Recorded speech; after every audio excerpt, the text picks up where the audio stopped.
Thanks very much for coming. And today's session will be chaired by our very own Vicky Robinson, Director of Technical at Leaf, who will be talking with our panel after giving a quick update on the food and farming world and what we've been up to here at Leaf. So a very warm welcome to you, Vicky. And as usual, we'll be recording, as you probably just noticed.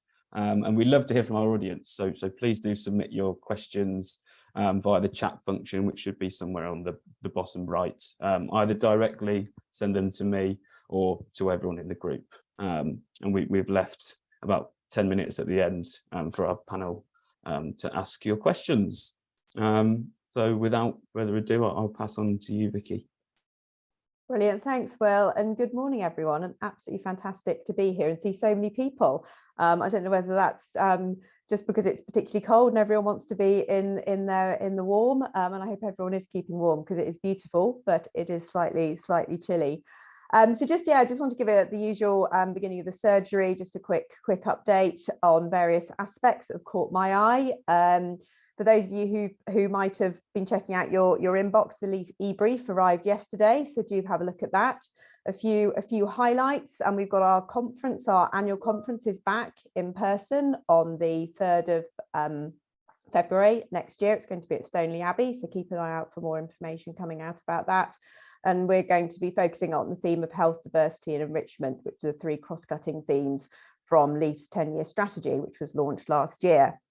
Also in the e-brief, there's the impacts report that we've done from Leaf Open Farm Sundays. There's some fantastic stuff in there, especially for those of you who do have a look, for those of you who have participated this year, but also for those of you who are thinking of getting involved next year. It really is, an absolutely fantastic event. And also we're involved in test and trials for ELMS, looking at the importance of peer-to-peer learning. And so there's an opportunity in that to get involved. So again, details in the e-brief, so do have a look at that. And yeah, really excited to be hosting today with Rob, Rebecca and Teresa, just in terms of some of the wider stuff that seems to be going on since our last surgery, COP27 did conclude. And it was good that there was the acknowledgement that farmers are very much on that front line of climate change.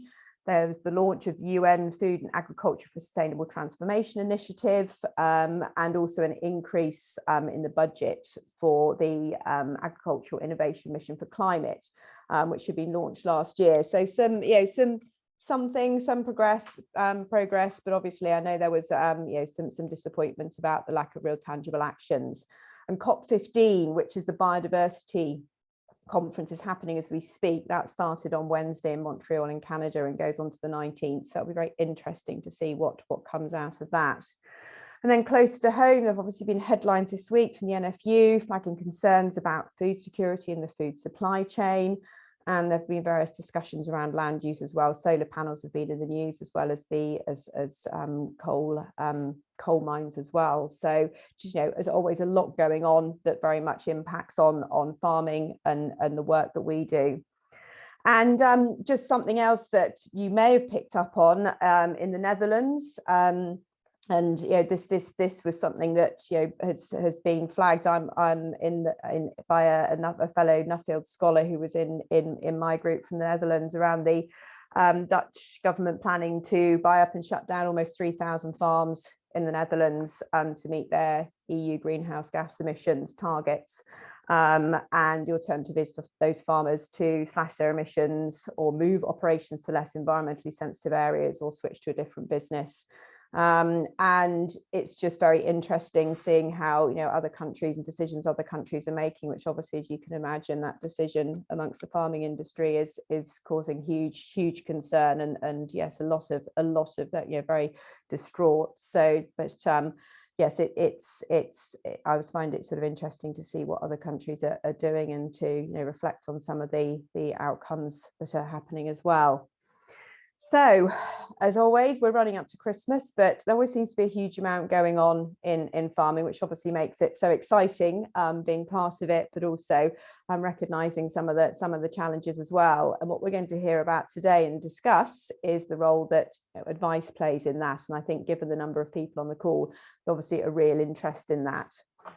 So what I will be doing, I've got some questions for our speakers. I very much want to have a chat, and some questions for them individually, and some for them as a whole. So I'm going to start with one for all three of you, and I'll come to Rebecca first, and then Teresa, and then Rob. And it's, what advice are farmers currently asking for, and how is the role of the advisor changing? So Rebecca, over to you.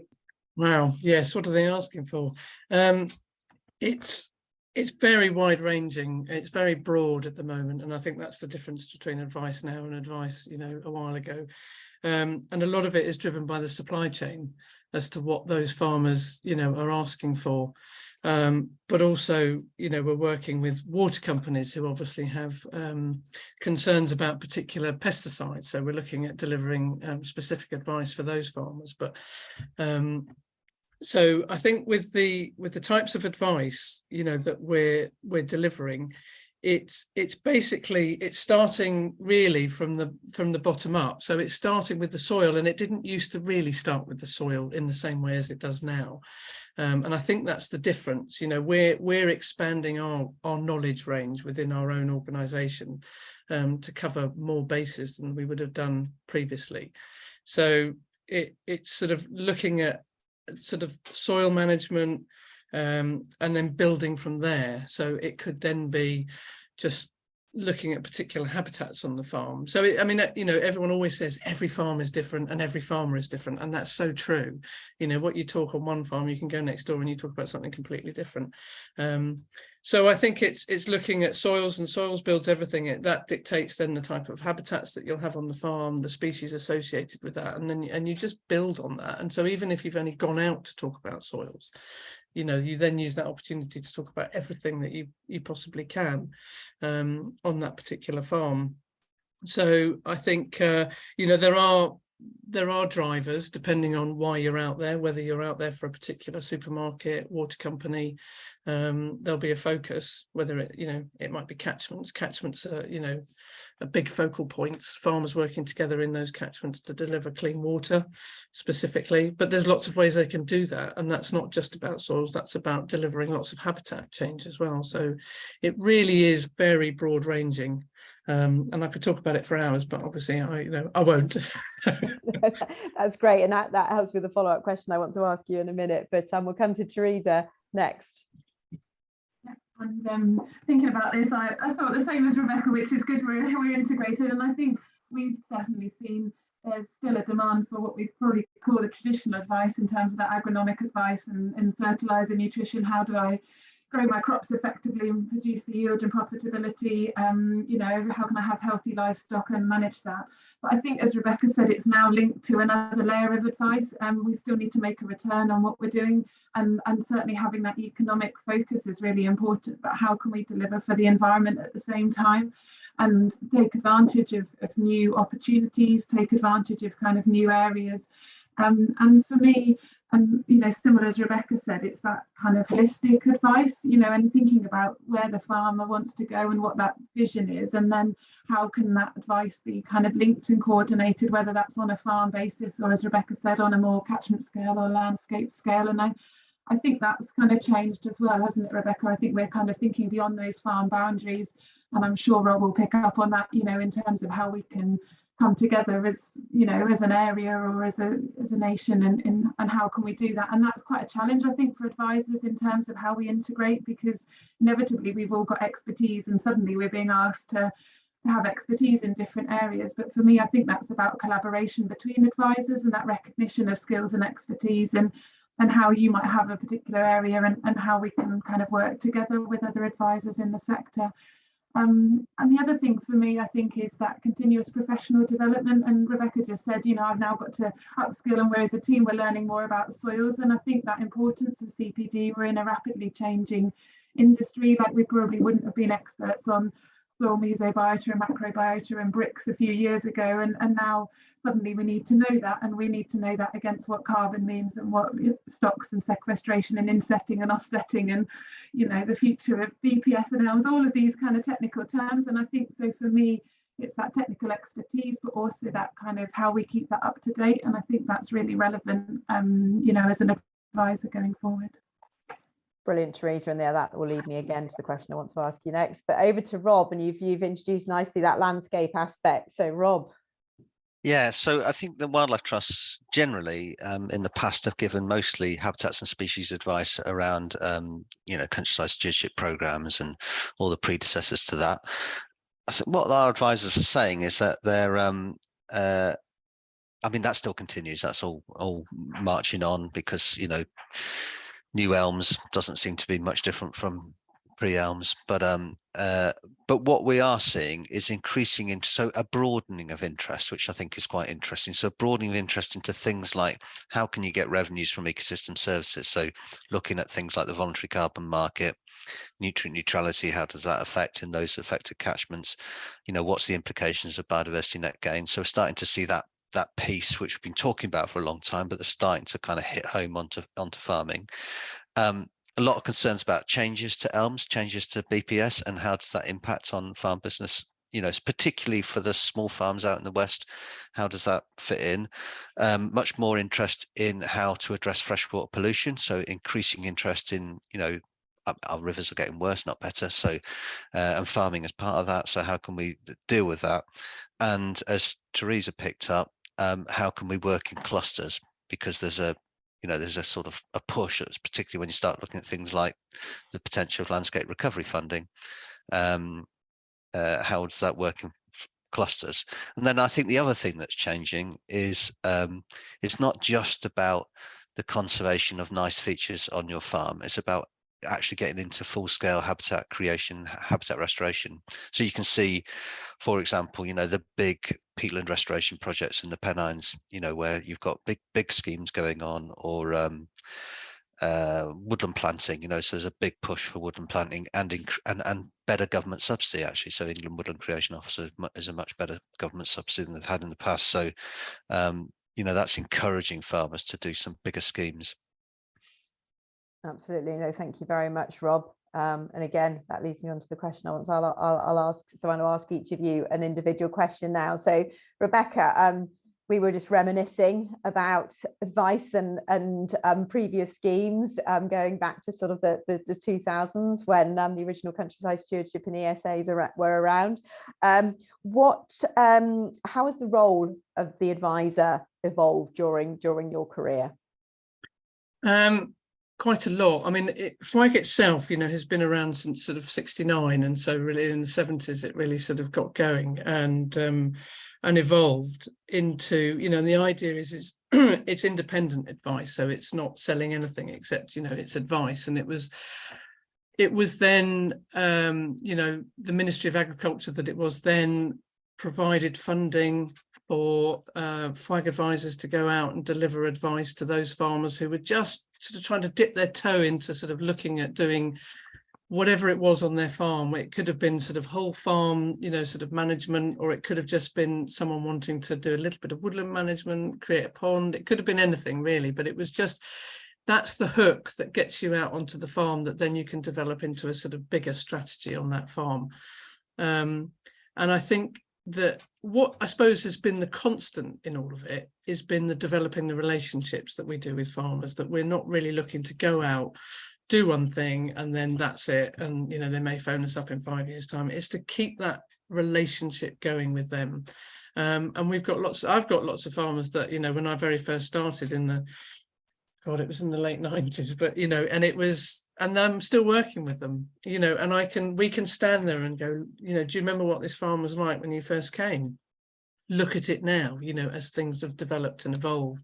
And it's, you know, and it's a brilliant sort of thing to see that your advice has done that. And I think that, so, you know, we had that initial funding to do that. We were like the advisory service on behalf of the government. And then as that slowly sort of disappeared over time, the other people have moved into that space asking us to deliver advice on their behalf. So we've always had the farmers there, and you know, and our key, as Teresa and you know, has sort of mentioned, it's all about integrating it into that existing farm. So that's always been our role as well, and that's never changed, because there's no point in walking in and saying, well, you've got to do all these different things and it just doesn't fit and it doesn't work. So that's always been the way we've sort of functioned. But I think personally, as you know, from an advisor, my role has sort of changed in that I am being asked to deliver so much more on that farm. You know, most farmers 15 years ago would be asking me all about the sort of ecology of the farm and sort of woodland plants, and they'd just go, what's that and how do I manage this to the best effect? Now it's, you know, we're talking about management of soils and, you know, and then everything else that fits around that. And you know, my background is sort of agricultural as well as ecological, and so it is about, you know, how you integrate that in with integrated pest management, bringing all those things in. We've been talking about it for a long time, but now farmers are really engaging with it, and so it's bringing that sort of knowledge in. And as I said before, you know, we're increasing our sort of knowledge capacity within our teams, so that as a whole team we can deliver all these different elements. And we've always worked in partnership with people, but that, I suppose that's increasing as well, you know, the importance of bringing in lots of expertise, which there's just absolutely tons out there, that is very keen to work with farmers on the ground. So I think that's sort of really what we've, you know, how it's developed, you know, as I've gone on in my career. But that trusted relationship, I think is at the heart of it all, isn't it? Absolutely. And developing that, and there's nothing more special than seeing people get farmers and getting excited about what they've got on their farm and seeing that evolve. You know, it's truly special. Rob, just picking up on sort of Rebecca's point about sort of that collaboration and working together, what role does an advisor and advice play in landscape scale projects? And you mentioned obviously peat, woodlands, you've got catchments, you've got clusters, you've got all these sort of different language around there, but you know, what role does the advisor play in those? Yeah, well, I mean, really fundamental. So if you think about a landscape recovery area and going to the sort of Lawton principles set out in that brilliant report back in 2010 now, I think, you know, he talked about, or the team talked about, core areas, which could be like nature reserves, but it could be estates that have decided to do rewilding, you know, so there's lots of different ways of having these core areas. He talked about the stepping stones and corridors, which could be the rivers, the hedges, the local wildlife sites, all of that. And then, of course, in between all of that is a system of regenerative agricultural, regenerative land use if it's not a farmed landscape. So getting all of that together in an intensively farmed landscape like the UK, you know, I think is quite difficult. So, you know, what you need to do is we need to get groups of farmers or groups of individuals working together. So that's the whole cluster stuff. So I think there's an absolute role for advisors to facilitate, to convene. So it's a convening function. So that's the first thing. Second thing is think about, you know, these are farm businesses. So, you know, what are the funding streams that could support all of this? And I think what you're seeing is a lot of potential diversification. So of course, sales and produce always always there.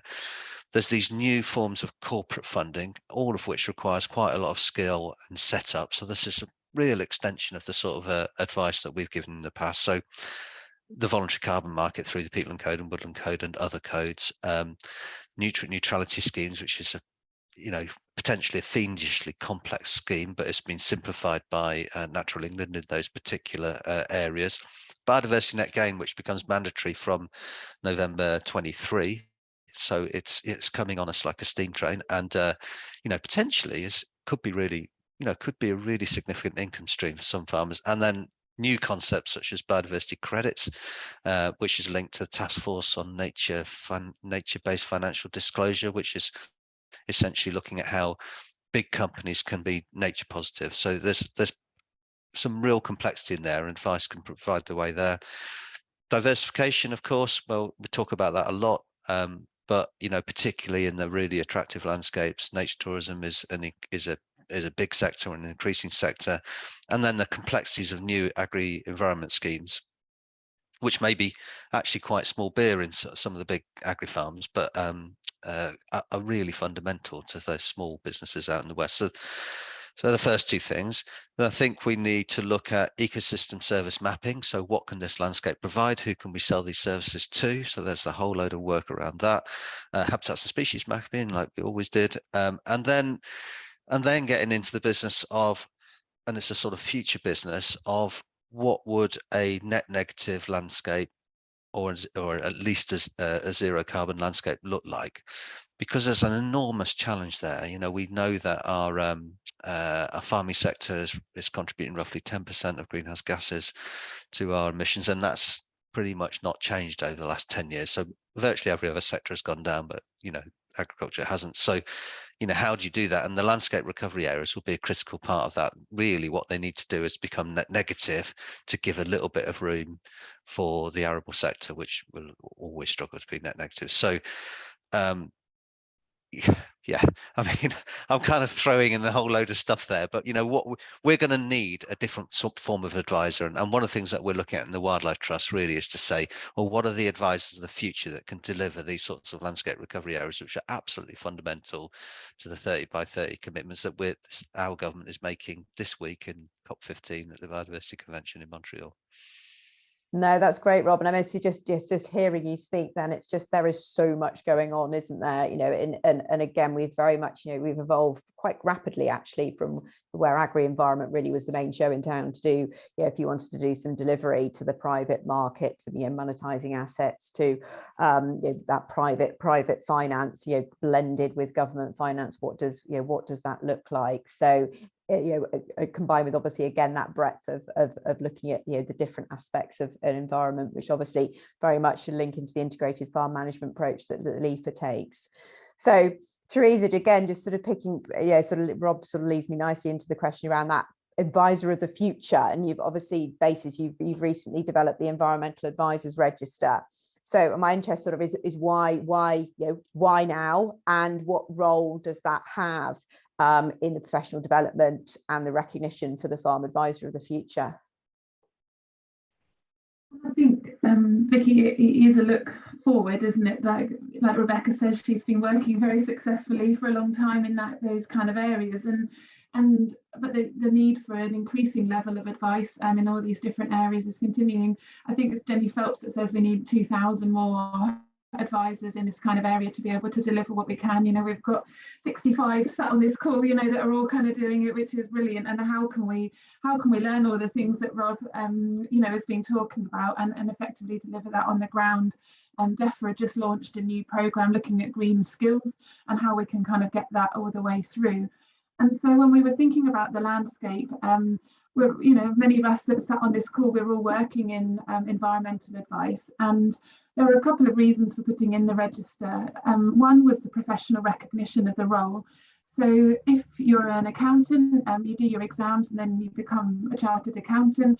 If you're an agronomist, you do your certificate in crop protection and you join the BASIS professional register. If you're an agricultural valuer, you do your exams with CAAV and join their kind of register. But there wasn't really anything within this environmental space in the ag sector for advisors with recognition at that level.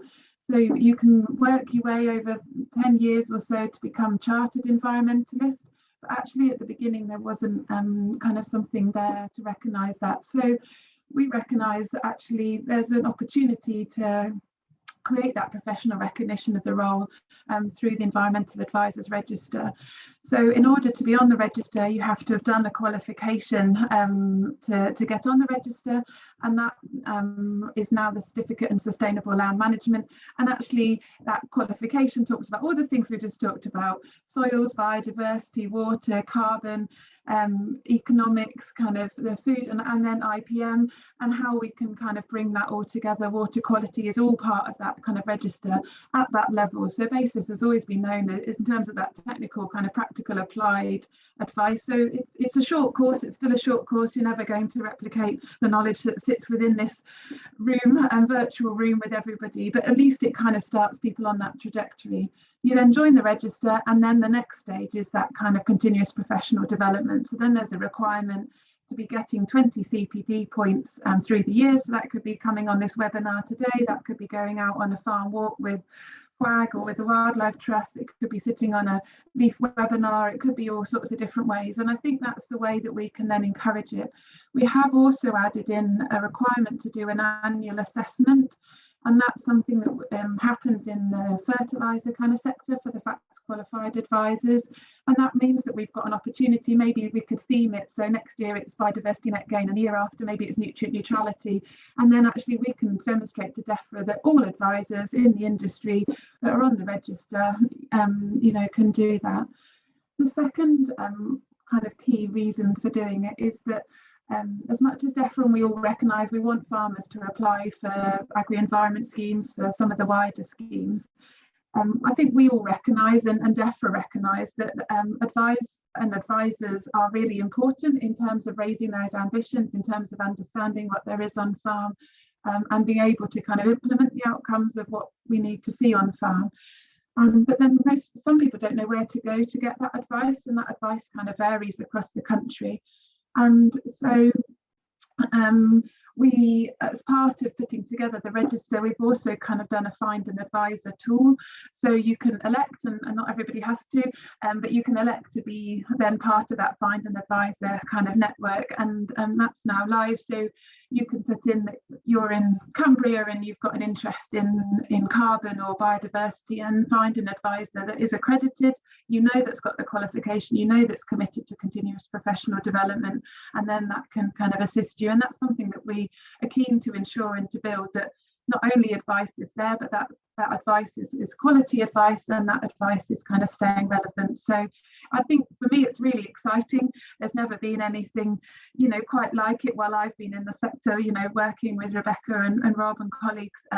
It's a voluntary thing. We've made it that it's, at the moment, there's no requirement from DEFRA to submit an SFI application. You have to be on the register, and I think that's a really exciting thing, because it demonstrates from the industry that we are. And I'm delighted to say we launched it in June, and we have had 100 applications now, and most people are through the kind of process. So and if people are interested to join, maybe I'll put the link in the chat, Vicky, but we have got an opportunity for those of you that have, like Rebecca and Rob, that have been delivering advice for a long time, that we have an acquired rights route. So if you can demonstrate that you've been delivering advice for a minimum of 3 years, you can effectively, with a little kind of test, multiple choice kind of test, you can come straight onto the register to recognise that as well. So yeah, I think it's really exciting, Vicky, and hopefully setting us up to have professional recognition going forward. That's great, Teresa. I was going to ask you about numbers, so it's great that you've obviously got a level of interest so far. Have you had any feedback on the register so far, either from the industry or from advisors? Yeah, it's been really lovely. We've had lots of people kind of joining, and lots of people, you get a pin badge and the leaflet and the certificate and everything when it comes through. Lots of people have shared that on Twitter, and are really proud to kind of be a part of it, that their advice is recognised within the industry, and to do that. And we've just launched the directory, so we've kind of started to have farmers that have used that and kind of to do, but we wanted to get a quorum of people through to then be able to share that. So that's something that we'll push into the new year. So yeah, we're at the start, but the feedback's been really positive of how it's done. And yeah, and we've had, what I love, Vicky, is that, and we've designed it that it's anybody giving environmental advice across the UK. So we've had people apply from the top of Scotland down to the bottom of Cornwall.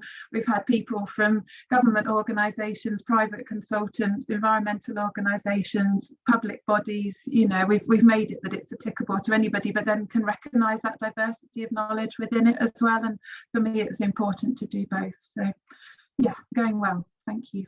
Absolutely, thank you. And a question for Rebecca actually, and Rob. So Rebecca first.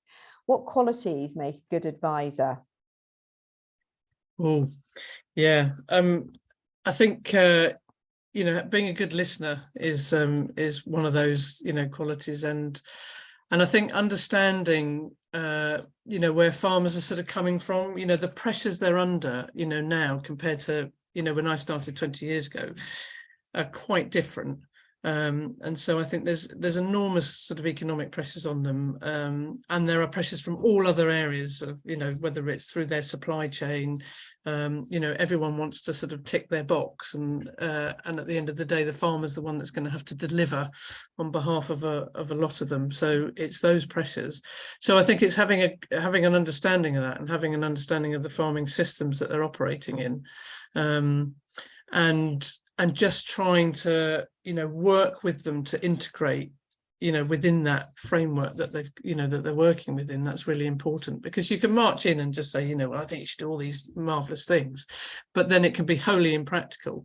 And I think that's where the register is really important as well, because I think, you know, it's always depressed me really that for all those other things that Teresa mentioned, you do need to have those qualifications, yet to deliver environmental advice, you don't. And it's so important to have an understanding of, you know, of what you're talking about ecologically, but also just how it integrates into the sort of farmed landscape and becomes practical. Because if it isn't practical, it won't happen, or a farmer will sort of fall out of love with it all, and it'll just be a real pain, and then you just won't get that engagement. So you've got to make it work, you know, for both the farmer and the sort of, you know, whatever it is you're discussing with them, the ecology side of it. It's all got to sort of fit together, otherwise it just collapses at the first hurdle, and that's really important. So understanding what the hook is as well, what, you know, what you get a farmer interested in on one farm, and you just think, right, that's their interest, that'll be our focus, and we'll build around that,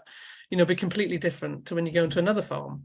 And I think, and so having that understanding is really important. And I think just on what Teresa was talking about, sort of qualifications, that, you know, we have the overarching FWAG association, which we all sort of sit under. So each of our FWAG members is in that. And actually that part of that is LEAF and GWCT. So we all sit within the FWAG association because we're such a good fit, you know, the work that LEAF does and the work that GWCT does. And we all go to GWCT up at the Allerton project, and each FWAG advisor has to be BASIS qualified in terms of the sort of beta conservation course. And we do that up at Allerton, which is brilliant. And then, you know, and then a lot of us are chartered environmentalists as well. Various agricultural qualifications thrown in there, and other sort of professional bodies that we operate under to sort of keep us on our toes with CPD and things like that.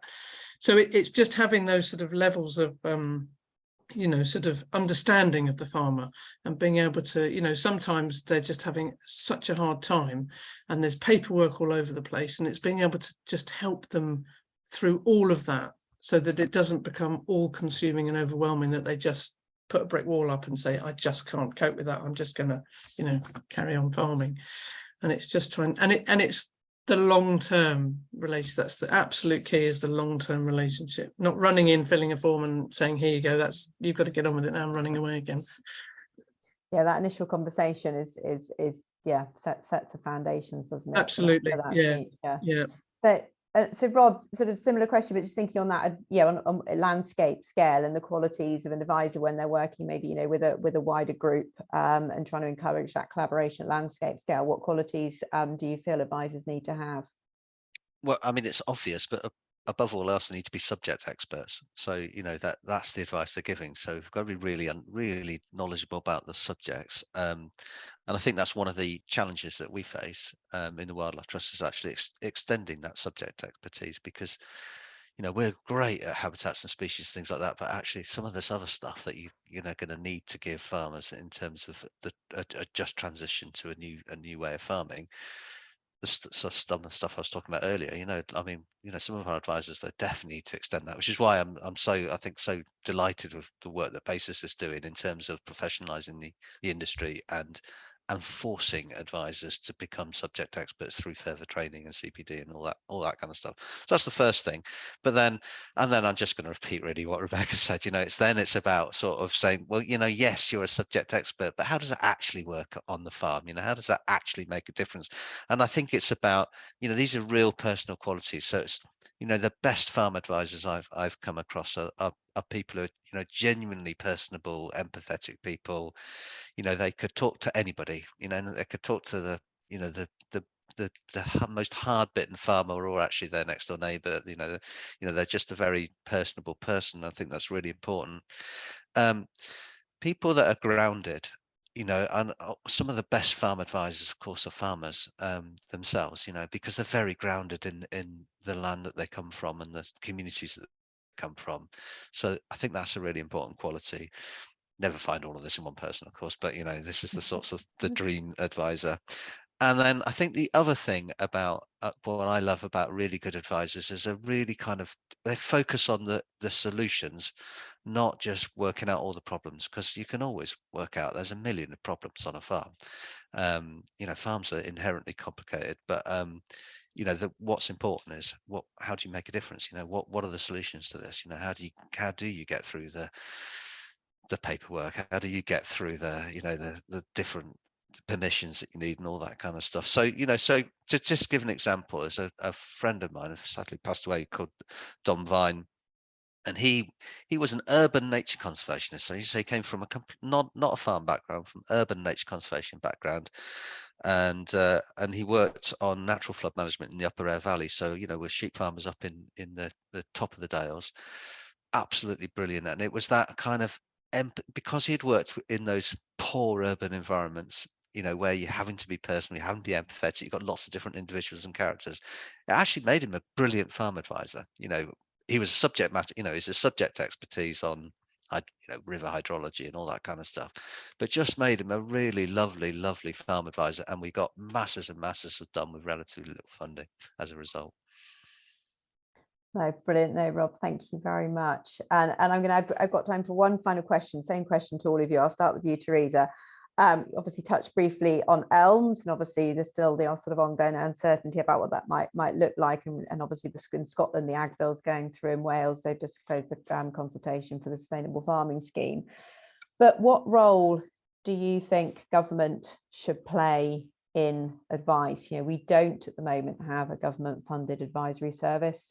We obviously did until the 1980s. So what's your view on the role of government in advice? So Teresa first, then I'll come to Rebecca and Rob. So I think they do have a role to play and support it.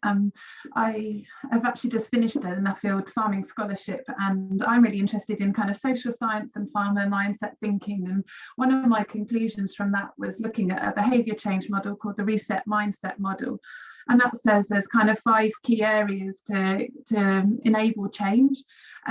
One of those is rules, and government is often the people that kind of put the rules in place. But there's other things that we need at the same time in order to enable change, and that's kind of education and knowledge and training and learning, and that's been a key part of today. One of the next is social pressure, and that's kind of working to communities, having farmers, having champions, Leaf for the demonstration farmers, and there's lots of other cluster groups, having that kind of advisor, trusted advisor that you were talking about with Rebecca.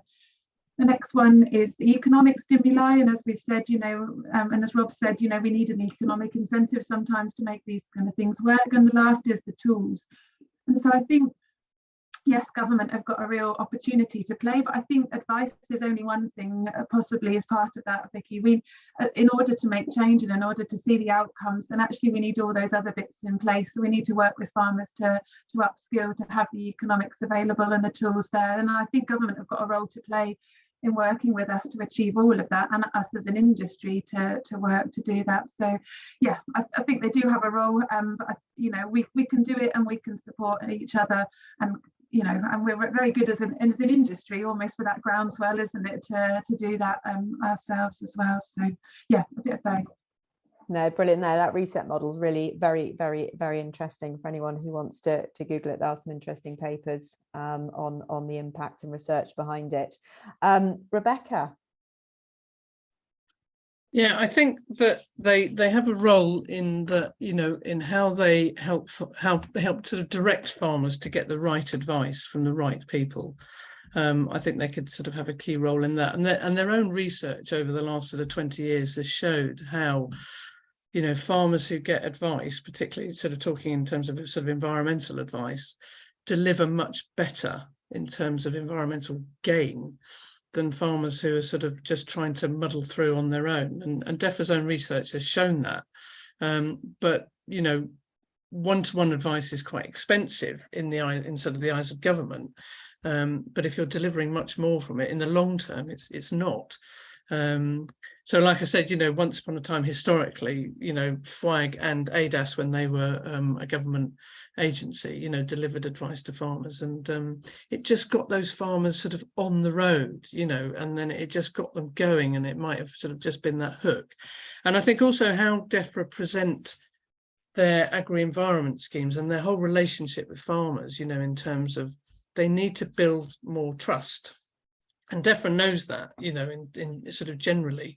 And I think that's really important, because at the moment there's a bit of a sort of them and us approach. And I think they, you know, they really need to build that. You know, when you get an agri-environment scheme agreement back, the first thing that it says is, if you're going to mismanage this, then we'll fine you, you know, and you just think, that's not the way to sort of present yourself, I think, and encourage farmers. So I think there's a real sort of, you know, there's a building of trust there, I think, is really important.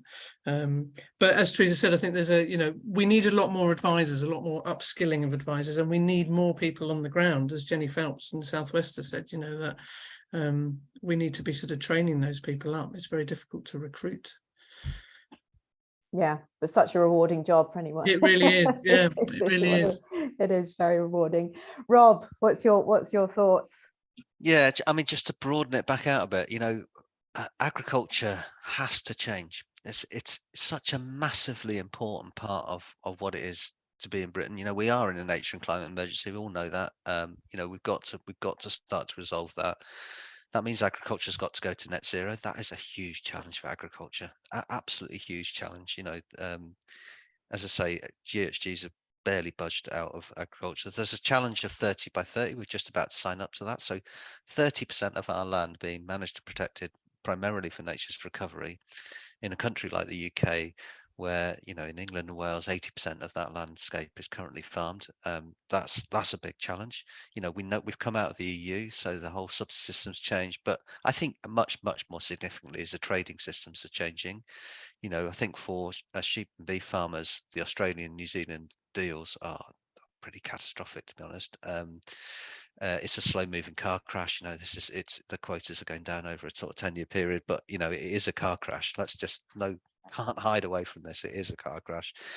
We've got a food supply crisis on our hands at the moment because of the Ukraine war, and we've got a food nutrition crisis in this country with obesity and all the rest of it. So, you know, all of that is impacting agriculture. So it's an industry which, whether it likes it or not, is going to be in a period of massive change over the next few decades.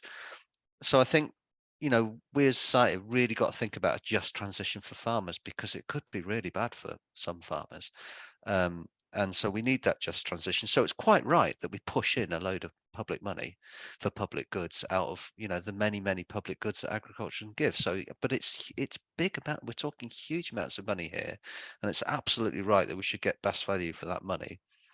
And, you know, every single report says advice gives you best value. So it's crazy that the government is not including advice in all of these schemes. Of course they should. So, you know, I agree that we want to reduce the admin costs of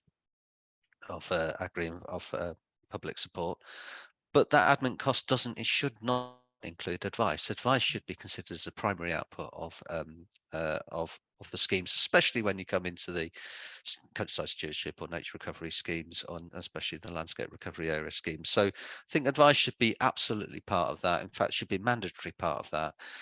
Get really good network advice. We've got brilliant networks of advisors, whether it's FWAG, the Wildlife Trust League, you know, whoever it is. There's some great advisors out there. They need to be much bigger. They need to be better resourced. We need much longer term funding and so on. So that we can actually drive proper land advisor careers, you know, so you get that continuity of advice to farmers, you know, so that advisors can work hand in hand with farmers to deliver the fabulous public benefits that we know the farm landscape can deliver, but currently isn't delivering. So, you know, let's be clear about that as well. You know, we can deliver it. We need to do way better than we're doing at the moment. Excellent. Thank you, Rob. And that was a really interesting great point to finish on from my questions. I'm going to hand you back to Will, who's been gathering some questions through the Q&A. Thank you very much to all three of you. And yeah, before I hand back to Will, just to say Happy Christmas and New Year to everyone, and I look forward to seeing you in 2023. So Will, over to you to pick up the questions in the Q&A. Yeah, thank you very much, and thank you very much to Rebecca, Teresa, and Rob. That was really fascinating and interesting to take or to hear the different perspectives, but the shared vision from your different work and experiences. So it was really great. I've got 6 questions, and there might be a few more, but I'll start by I'll try and direct them to all three of you or individually. But I'll start by maybe things that was mentioned earlier on, the need for more advisors, and perhaps the kind of strategies to upskill. So what advice would you give to young people wanting to pursue a career in offering sustainable and environmental land management advice? And are there any kind of apprentice schemes or apprentice model out there being developed for new people to be brought in the speed that it needs are quite rapid? Maybe to Teresa to answer that one, perhaps. Rob and Rebecca might be able to answer more on apprentice schemes. I don't know. It's an interesting question, isn't there? It's something that we've looked at. There is an apprenticeship for a professional advisor in agriculture and horticulture. And my ambition is to get an environmental kind of sector on that. There's quite agronomic one and a fertilizer one, and my ambition is whether we could get an environmental kind of one as that formal apprenticeship. The career pathway, Will, is really important, and as part of the Environmental Advisors Register, we've actually got kind of a tab on the website about kind of careers, because we really want to, as Rob said, kind of develop that opportunity for a career in this sector. I think there's lots of different routes to come in. I think you can come into this sector from lots of different backgrounds. And then as Rob and Rebecca have said, it's then how you upskill in kind of areas that are beyond your area of expertise. And I think the basis courses is one way of doing that. And then where you go from there. I don't know if everybody's seen it, but the Back from the Brink partners have put together a farm environment advisor competency framework.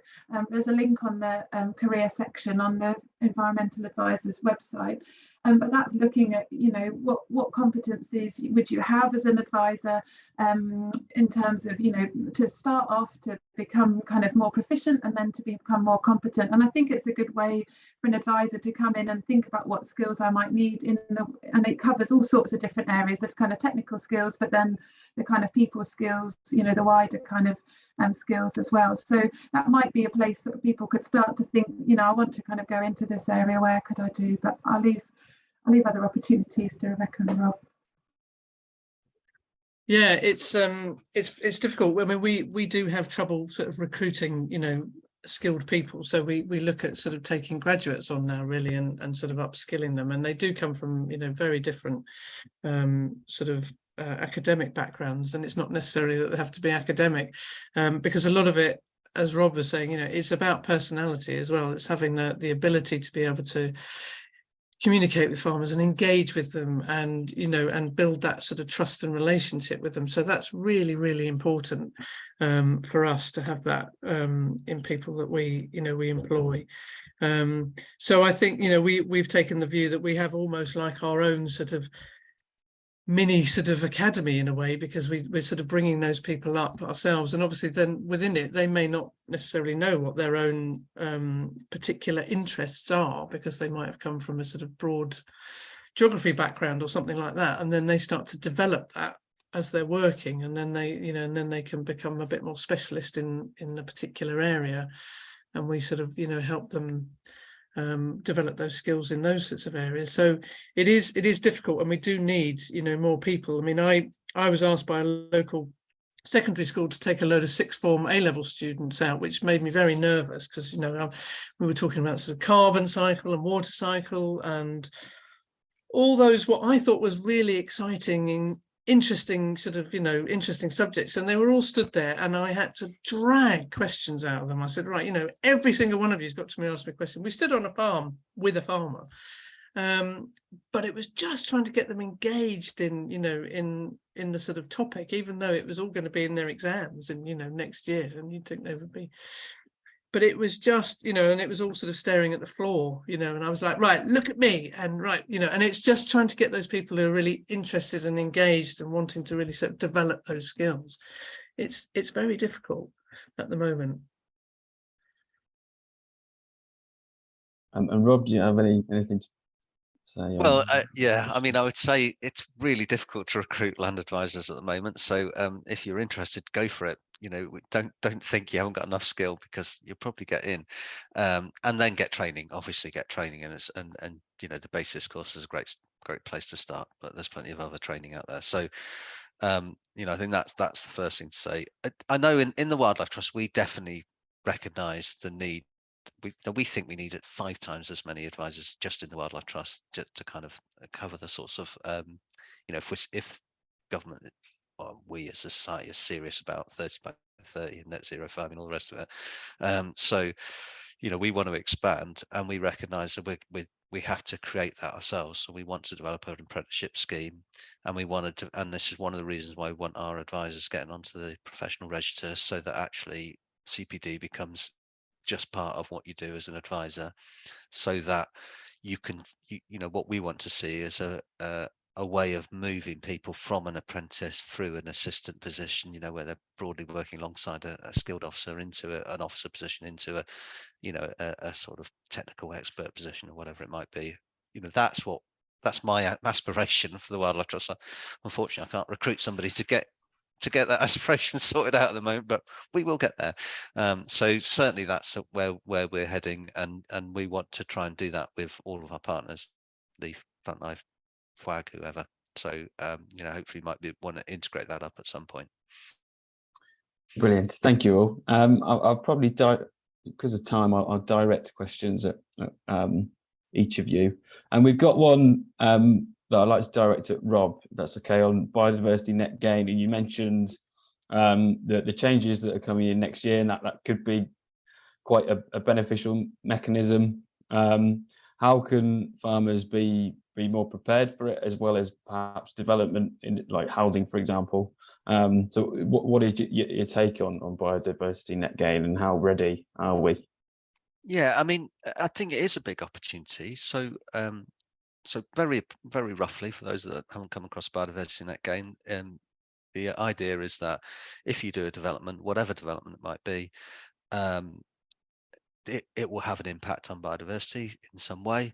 So you measure what your existing state of biodiversity is like by using a metric, and then you have to compensate for that in the normal way, but you also have to improve that metric by 10%.